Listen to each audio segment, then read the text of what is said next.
Welcome to our hospital's bizarre crime saga, where only the craziest things can happen. When Lacey was wandering around the hospital, he stumbled upon one of Clint's lackeys dealing with insects in the plant room, excited like a kid. Whoa, so many bugs. Can I catch one? The lackey said he could, but had to put it back, which annoyed Lacey. Are you kidding me? Nob soon saw the lackey shoving Lacey and stormed in with the punch. While picking up the insect, Lacey suddenly felt a sharp sting. Ouch, my hand. Nob noticed Lacey's hand swelling from grabbing the bug and couldn't help but tease. Were you trained as a pain-free hero since childhood?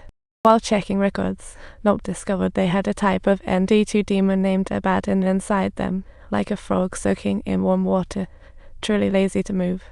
Nob and Zyoma sought the Dean to devise a treatment plan, only to learn that these two types of demons would fight like cats and dogs if they met. The Dean suddenly came up with the idea of Rita and suggested transplanting their kidneys to save Lacey. However, the Dean warned that the surgery was risky and might not work. Well, I originally wanted to joke, but turns out it's a bad joke. Then, looking like a college student on an all-nighter with dark circles, wanted to get even but told his lackey, "Ugh, I really need a nap." Hearing she could save a good person, Rita agreed readily, not caring about demonic possession again, saying, "Delicious food makes me happy." Finally, Dimitri saw his son, feeling a mix of emotions, thinking, "So all these years, were you just a clown in a circus?" The Dean called Clint. "Hey, you good with the surgery?" "Don't worry, I have a few stores to deal with you. I have a script for collateral, otherwise I'll report you." Clint replied helplessly, "Fine, spell it." When the surgery started, Dodgyung brought in 2 mice for his negative energy therapy. "Look, I'll have these little fellas share the emotional. You can't let them lose their cool, or the surgery's a goner." The doctors insisted, trying to shoo away trouble like annoying neighbors. At that moment, Rita's kidney was transplanted, and the succubus and Abaddon immediately went at it, fierce as a showdown in a variety show. The doctors, like out-of-control circus clowns, started smashing things, and even those outside could feel it. What the heck is going on? Just then, Lacey, lost in a game, suddenly collapsed, and Nob frantically used the defibrillator to revive him, only for Lacey to discover an unfamiliar game bug inside him. Dimitri, seeing his son back to normal, felt regret. "Sorry, I've spent my whole life trying to learn how to be a good dad." Beneath the hospital, the electromagnetic dragon was locked, while Old Boy had rebooted and vanished. Is this the power of technology? In the morning, Aunt Beargy prepared to clean as usual. Lovely weather today, only to find a crack on the ground. Am I sleepwalking? A suited man was rushed to the operating room. The Dean carefully cleaned the thick black liquid, keeping others away. Stay back, I'm unlocking a new skill. When Nob arrived, he curiously asked about the black liquid. The Dean replied seriously, "That's the demon fluid from Old Bai. Don't touch it, or it." The Dean continued to remind everyone, "So, please keep your distance and don't let it reboot." Although Old Bai was in a coma, strange changes emerged in the hospital.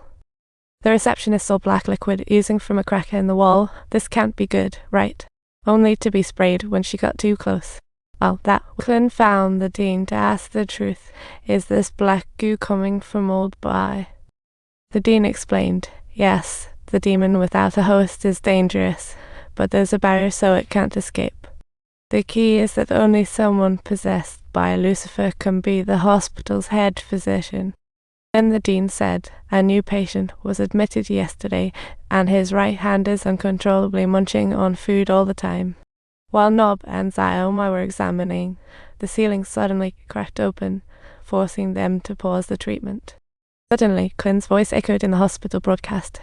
"Due to unforeseen circumstances, the entire hospital will be temporarily isolated. All surgeries will be postponed until further notice." Nob saw the crack oozing black liquid and thought, "This is going to be a disaster." Furious, he scraped some with his book and instantly thought, "I want to die."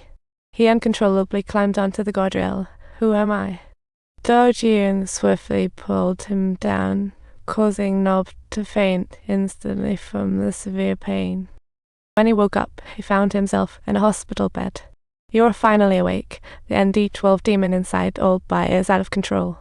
The hospital was about to face a disaster, and Demetrius' right hand began uncontrollably lunging for food, repeatedly apologizing. "I'm sorry, I can't control myself." At the meeting, Nob mentioned he wanted to operate on the ND2B man, otherwise, in a few days, he'll lose control completely. He warned that the ND2B separation surgery had an 80% risk, but Clint must agree, unless the patient signs a waiver. Nob found the man, but his hand was nearly impossible to control. He had to grab it forcibly, just sign. Nob took him straight to surgery, ready to operate on the gluttonous demon in his stomach, and then an accident occurred. In surgery, the patient's right hand moved surprisingly. "Big trouble." Nob urged the nurse to untie him. The hand started funny movement. Nob finally understood and planned to switch treatments. After surgery, his right hand and neck regained control, but the demon stayed. They shared the same throat, and as long as food was regularly provided, the man could rest easy, never to be controlled again. Just then, a nurse found Nob. "Old Bi is awake and looking for you." Nob hurriedly wanted to ask where Lucifer was. "Oh no," Old Bi replied. "Only one person can cooperate with Lucifer." Nob thought, "Please don't let it be you." In the hospital dormitory, the dean cut Siomai's palm. Just one drop of blood is enough to summon unbeatable power. The next second, the two arrived in a mysterious red space. The dean's plan was to become an empty vessel and defeat Lucifer. "That's a brutal move." Siomai held the scalpel, thinking her mother wanted her to help. Feeling conflicted, should I really send you off? However, the dean flashed a ghostly smile. "Sorry, my dear." She slit Siomai's throat, making her the sacrifice. By the time Nob arrived, Siomai was dead.